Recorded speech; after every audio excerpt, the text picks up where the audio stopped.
Hey girl, hey, welcome back to my channel. It's your girl Misha. Thank you guys for joining me yet again for another review. We are back with Tyler Perry's Sistas. If you are new here, then welcome. I give lighthearted reviews with a little bit of laughter and a little bit of shade and a whole lot of detail. If you're back for a second or third time, then welcome back. Y'all, please don't hesitate to like, comment, and subscribe to the channel. Y'all share this with a friend. Hit that notification bell so that you will be updated each and every time I upload a video. Previously on Tyler Perry's Sistas. Hayden is being nasty with Miss Marie. Andi talks too damn much. Sabrina put Rich on pause. And Tony and G.I. Jane are playing in Danny's face. My girls hold me down. Them boys mess around. And scene. So when this episode first opens up, Andi comes walking into the office looking distraught. Because y'all know that Gary had caught her in that parking garage. She crying, sliding down the wall in her corporate office finest. Andi, this little damsel in distress routine is draining. Learn how to fight. Fend for your damn self. Like, what is wrong with you? So Pernell calls her while she's sliding down the wall, and she's telling her, yeah, I can't wait until the FBI gets Gary so that we can both testify and get him out of our lives.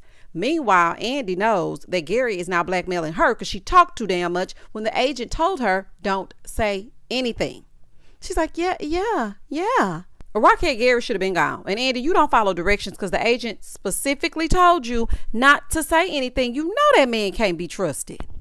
In the next scene, down at the Empty Bank and Trust, Maurice is still down there being inappropriate again. He don't even want to do no work, knowing full well that he was on 1-800 call me tonight trying to make ends meet. Y'all, I need to laugh after the week that I have had. Lord, oh my goodness. He was down there selling fruit cocktail, and now he over here don't even want to work down at the Empty Bank and Trust. I know you ain't got no customers, but pretend like you're working. So as he's talking to Sabrina, this handsome man walks in. Sabrina, your man is ready, honey, because we know Rich is not gonna work out. You trying to make fetch happen and it ain't happening. In the next scene, Karen is down to Karen's second chance salon. And she's on the phone with her mom, and she's telling her that she only wants her at the appointment that she's going to, and that she does need help financially while Pam's business is thriving. So her mom told her, listen, you resent Pam, and that is okay. Pam was doing everything out of your salon, so you deserve a cut. Now, I don't know about no cut, but she would have to pay for storage because you're keeping your things in my salon. You have to pay me for that. This is not your business and my business together. This is my business. So if you want to keep your things here, then you have to pay me accordingly. Back at the bank, we find out that the man's name is Damani Hendricks, and he's from the corporate communications team, and he's there to interview Sabrina. He wants to do an article about her promotion and her struggles. He says she was the first black female branch manager. No. I'm not about to interview with you about a position that was almost given to a white woman over me. Hell no. She had to actually fight for that position. And also, who doesn't properly set up an interview time? And why would you come down during the Empty Bank and Trust hours? Honey, only in Tyler Perry land. So Sabrina declines, but he convinces her to meet him for dinner so she's more relaxed and able to talk about it a little bit more. And Sabrina being Sabrina, she agreed. Moving forward. In the next scene, Danny is on her way to work and G.I. Jane shows up. Tony's ex-wife. Baby, she overstepping all the boundaries. Do you hear me? This ain't that. Baby, do not dare come to my domicile. I wish this woman would have showed up at my house. Now, I told y'all Tony was not for Danny. I told y'all he was nothing but trouble. Plus, all he ever wants to do is have sex. I don't like how he objectifies her. I don't know if he just thinks Danny likes to get it popping at all hours of the day, but the way he be going down on her underneath the thing when the people trying to land the plane and board the plane, like he gives me the ick. Okay, just pure D disgustingness. I don't know what it is, but I cannot get jiggy with it. And listen to me. When she walked in that door, I would have said, Pro, why is you here? Why is you here? Yeah, he's still working on me, y'all. He's still working on me. Because I would have cussed that damn lady out. I would have cussed her out. She walking in and Danny said, excuse me, but why are you coming here? Like, she was like, well, the nice thing would be to invite me in. She said, oh, well, I'm not nice, so that sucks for you. This woman gonna say, sucking is what I found you doing to my husband. Danny talking about, well, you keep leaving out the ex part. He's your ex-husband. Honey, he will be my ex too. He will be that ex. Speaking of that ex, I have some shirts that say that ex. Honey, that's exactly what I'm going to send to you, Daniela, because you need to wear that as it pertains to Tony. So then this heifer pulls out this vape pen and says that she found it in her daughter's backpack and she got it from Danny's house. So Danny said, that's a lie. I would not give that to her. Like, she must have took that from here. Y'all raising a little klepto and you want to blame everybody but your parenting. Sticky Fingers is always picking up stuff that does not belong to her. Now, granted, Danny could have made sure that things were out of sight, but that little girl likes to go digging. She goes all through Danny's things. That girl is just, she needs some discipline. She said, oh, okay, so you weren't watching my children properly. Well, thank God I found this, because if the school would have found it, then she would have gotten suspended. Oh, okay, well, then it would have served her right. Then next time, you know, things that don't belong to you don't go in your backpack. She said, you know what? The more that I get to know you, I find out that you're not a good influence on my kids. Danny told her, look, cut the BS. You just want to get in between me and Tony, and it ain't going to happen, Captain. Ain't going to work. Danny said, he's my man, and I'm not giving up that easy. Girl, I don't know why. I would have been left his ass. The ex-wife is like, no, we were married 11 years. And Danny said, yeah, and now you're divorced. She told her, look, you and him, y'all are not going the distance. So Danny is sure that they will go the distance. The ex told her, once I tell him how detrimental you are to our kids, he will send you packing. Impressive throat game or not. Then she shoulder checked her on the way out. Ooh, the way that triggered me. Baby, don't chin check me. Danny, you got all that smoke for Karen, but this major pain heifer is playing in your face. The way that I would have ran behind her and thrown her out of my damn door like my name was Uncle Phil and she was Jazzy Jeff, ain't no Fresh Prince. All you would have heard was, yeah, baby, she would have been. I would have threw her out. Oh, I would have threw that lady outside, child. Oh, she would have been outside. She did way too much in there for me. Then you gonna shoulder check me? Oh, baby, no. Danny just standing there looking. Daniela, get out of that restrictive ass uniform and get in the field. Put your sneaks on, put on some sweats, and go down there and handle business. Now, she might have some heavy artillery in her car, honey, but that's neither here nor there. That's just a side note. Baby, you need to go on down there and put in some work. Coming to my house acting a fool like that. Back at the office, Fatima is trying to figure out what's wrong with Andi. Everything. Andi is exhausting. It's always something. She ain't never going to be at peace because it's always some drama. While she's over there trying to figure out what's going on with Andi, Gary gets a call at his office that he has a visitor, and it's Hayden's wife, Tamara. Oh, baby, she real bold showing up there, and a fool at that. She's there on business and wondering why he has not been responding to her blackmail text. Gary is telling her, look, if you think that you can persuade me with that homemade flick, then you're as stupid as you look. So she's asking him if it's smart to insult her. She said, look, is the FBI still investigating you? Now, let me just say this to y'all. Everybody talking about the FBI investigating Gary, yet he's still roaming free. How much they need to lock him up? Okay, they've been investigating him for years now. They were investigating him when he took Andi into the middle of nowhere to give her this house to isolate her. They've been investigating him for seasons. When are y'all going to lock him the hell up? Y'all locked him up for all of 5 minutes. He moved his money over to Andi. And we still haven't heard from Jasmine and her rubber bullets. Baby, I ain't going to let that go. She said that they would love to see him getting rough with the female. Girl, he can rock rough and stuff with his Afro puffs and still ain't going to be locked up. This is Tyler Perry land. She told him that he can deposit $250,000 into her account in small unmarked bills. Now, she didn't say small unmarked bills, but I like to zhuzh it up. I like to zhuzh it up. Y'all know y'all missed me. Y'all know y'all missed the foolishness. That man said, were you dropped on your head as a crack baby? I said, oh, baby, not your mama's on crack rock. Not my mama. Y'all remember that song? Anywho, that's neither here nor there. He thought she was dropped. He's not giving her 25 cents. Then he calls her a funk box and told her to do some Kegels because it's a little bit too loose for his liking. So, baby, they get in each other's face. They get to tussling a little bit. And then they kiss. Baby, Gary ain't even fine enough to me to be doing all that. He ain't fine enough. He ain't tall enough. It's giving nothing. Like, give me something to work with. He got every woman on this damn show losing their mind but Marie, Fatima, and Karen and her maternity dress. I just don't understand what they see in Gary. And I wish I would kiss you in your mouth after you call my Hot Pocket a tuna fish sandwich. It's getting pathetic. Like, it is really getting pathetic. I guess she just crazy enough because she likes the insults. Girl, anyway, your fictional self-esteem is beyond low. I know this is scripted, honey, so hopefully your self-esteem in the real world is better than what Tyler Perry wrote it to be. Moving forward. In the next scene at Zach's house, he's at home with Michael. Michael wasn't feeling good. Karen calls to invite him and Fatima to the ultrasound appointment. Okay, Karen, hopefully this is not a false alarm because we know how you like to do. Okay, you like to play nice for a few hours, then you back on that bush. Okay, now this was big of you. It was big. I know this may be an unpopular opinion to most, but I wouldn't want Fatima at my doctor's appointments either. Now, I know y'all gonna get mad at that, but I wouldn't, because pregnancy is not a time for stress. And every time they get together, it's a stressful situation. Like, Zach and Aaron are the fathers. At some point, Fatima is going to have to trust that Zach is going to be okay and do the right thing in the face of Karen. So I just don't think that Fatima should always be at the appointments and stuff. No. I know y'all like Fatima, honey, and I do too. But you do not need to be at my appointments. But that was awfully nice of her to invite her. In the next scene, Danny is at Tony's office telling him about the audacity of his ex-wife. How she gonna blame her for their daughter taking her vape pen?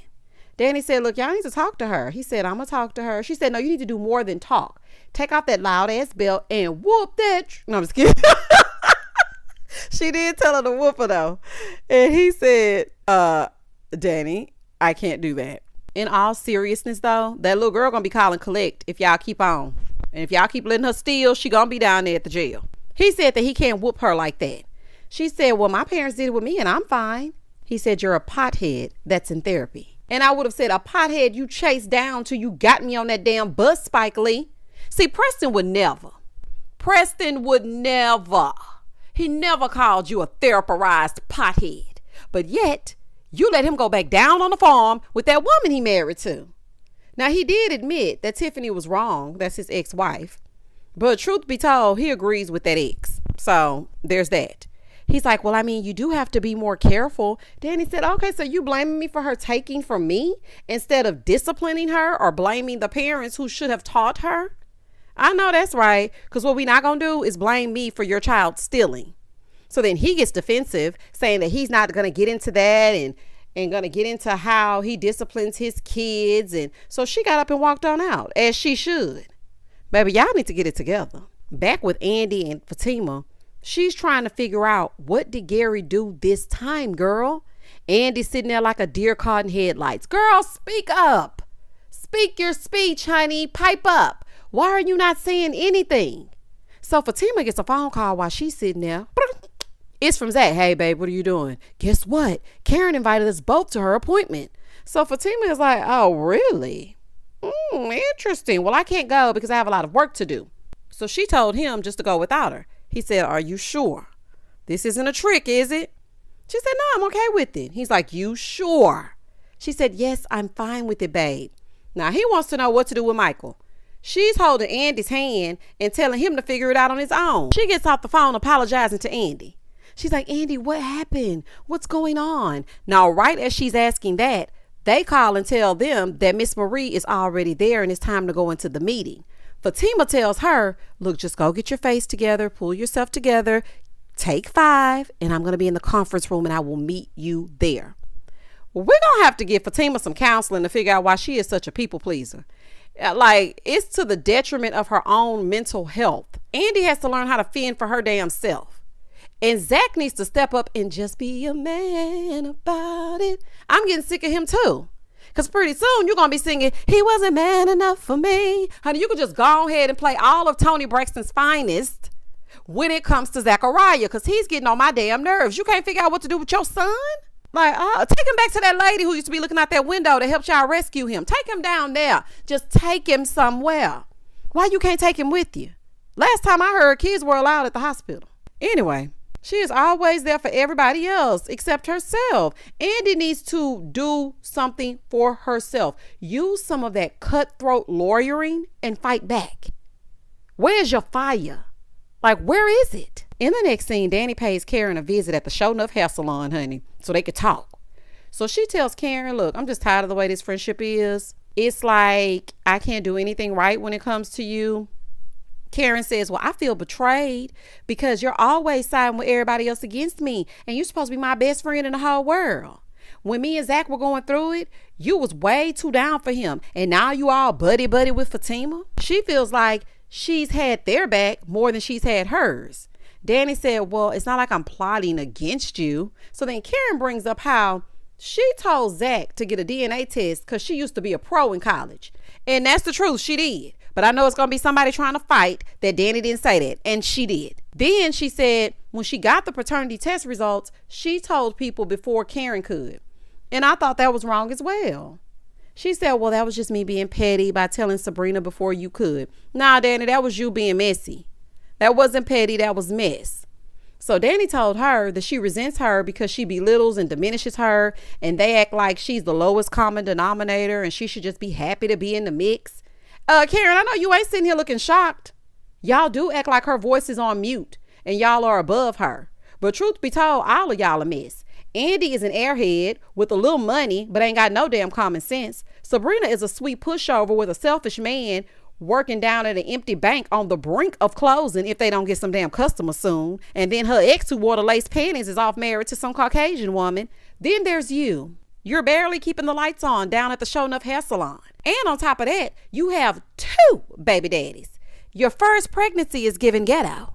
So none of y'all can really talk about Daniela. None of y'all. And that's just that on that. Moving forward. I feel like the playing field is even, if you ask me. So Karen said, look, I didn't know it was that bad. Why you ain't say nothing? How about an I'm sorry for making you feel that way, Karen? I didn't know it was that bad. It should have been bad to begin with. If we're all best friends, you shouldn't be talking to me like that. Girl, what? Dani said it's been that way since college.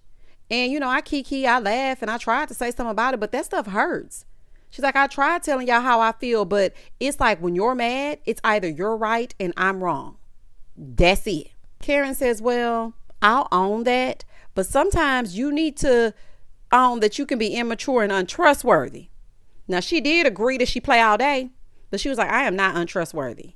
I mean, I would say you're both, Dani. Sorry. If I can't trust you not to spill my tea, you're untrustworthy. If you're going to be a part of my circle and I can't call and confide in you about things without it getting out, you can't be trusted. That is the definition of untrustworthy. Now, I know a lot of people might be like, well, Karen did this, baby. 2 wrongs don't make a right, and 2 lefts don't make a right, and 2 rights don't make a left. Child, just stop. Okay, both of y'all are wrong. Both of y'all have valid points, though. You do. So then Dani tells her that she understands how she feels because Tony's ex came around. Okay. And yeah, she understands. I feel like I've been vindicated, y'all. Where are all the people that felt like Dani was right siding with Fatima? Y'all comment down below, honey, because y'all was tearing me up. Now, Misha, Karen this and Karen that. No, Dani was wrong. And here she is admitting that she was wrong. So Karen was like, well, what's going on with Tony? Dani said, well, his ex-army wife wants him back bad. And they got into it. And Tony is basically siding with her. So if y'all were hanging out with his ex-wife, I would feel some type of way. This is it right here. I don't know how so many people couldn't understand why Karen was upset. Granted, okay, now don't get me wrong. Granted, she has her ways. She does. But she is not always wrong. She's not all the way wrong. Now Dani sees how it feels. And now you want to come have a heart to heart. She said going through it helps her see how Karen felt. And Karen said, look, I'm not going to ask you to stop being friends with Fatima, because in another lifetime, if neither one of us ever messed with Zach, then we might actually be friends. So then Dani apologized for not holding her down because, you know, my girls hold me down. She apologized for not doing that part in the song. And I feel like that's major. Dani, I'm so proud of you. I am so proud of you. Karen said, look, I'm sorry too. And I love you like the little sister that I never asked for. So they ended up hugging it out. And I have to say I love this for them because it was long overdue. And I'm hoping now that Karen starts to treat Dani with some respect. And Dani, I hope that you understand too that sometimes you have to look at it from Karen's perspective. Okay, but I'm proud of y'all. Cheers to growth. I love that scene. It was real and it exhibited real friendships. Because sometimes friends are so close to you that they can't see exactly what it is that they're doing to you. And I think that both of them took accountability. And now y'all can get up off me because Dani admitted that she was wrong. Oh, child, let's move on. In the next scene, Zach is at home trying to find somebody to watch Michael. And Deja from next door comes over with the rent. Now, y'all know Deja gonna be late on that rent if she don't do nothing else. So she's worried about the fact that Fatima gonna add all these late fees. So he told her, listen, what if you didn't have to worry about late fees ever? Now, I don't know about all that. Zach, you was going too far. You should have just said, listen, I will waive this month's late fees if you watch Michael. Okay? So then she's like, no late fees. Okay, what do I have to do? So she thought that meant they was finna have sex, honey. But he was like, no, I need you to watch Michael till I get back. I would have just paid the late fees me because I don't have time to be dealing with no Fatima. But after some convincing, she agreed to sit with him. And baby, Michael liked her. He was just a smiling. I said, look at him. He like a pretty woman. Down at the Ratchet Law Firm, Pam stops by while Andi and Hayden are standing with Miss Marie. So Pam starts handing out samples and recognizes Miss Marie and is telling her that she read her Forbes article over and over and basically she's her shero. Andi thought Pam was embarrassing her. Meanwhile, Miss Marie loved Pam. Okay? And they ended up walking away together. In the next scene, Karen is at her ultrasound appointment, right? And she's waiting for Zach. He finally arrived, but back at home, Fatima shows up early and finds Deja in her house. So Deja told her, listen, Zach asked me to watch Michael. Now, you know Fatima pissed. But I mean, she did tell him to figure it out. And we all know Zach ain't got the sense God gave a goose. But on the other hand, do you really think he's stupid enough to do something with Deja in the house with Michael there? Like, come on, let's be very for real. And I don't know why you coming in asking where he at when you know he at the ultrasound appointment. So he gets home to find Fatima drinking red wine and acting silly. I'm ready for Fatima to drop this little act. I know y'all like that and how she get tough and Big Tima and all that, but it really ain't giving Big Tima because Big Tima needs to work on her self-esteem as well. He goes to kiss her and she puts him in a headlock. Girl, you mad that he didn't call Angela, but you know full well that he know you by now. So why are you even getting upset? I like Deja. I mean, that's just me. I don't have a problem with her, me. So she's asking about how the appointment went. He said, I saw them. They're beautiful, you know, because they're mine and Aaron's and Karen's and yours. Child, this is a mess. Zach used to work down at that damn airport and he took all the baggage with him. I would be so turned off. At first, I was like, okay, they're going to be a nice looking couple, a power couple, Zach getting his stuff together. But it's just giving, I need guidance at all times. How you going to be the man and you can't even lead us? And where your money at? Gary still got your money? Ugh, child, this is just a fool. Moving forward.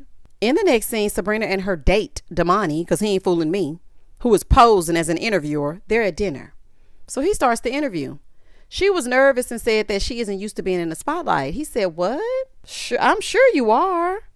And she's like, no.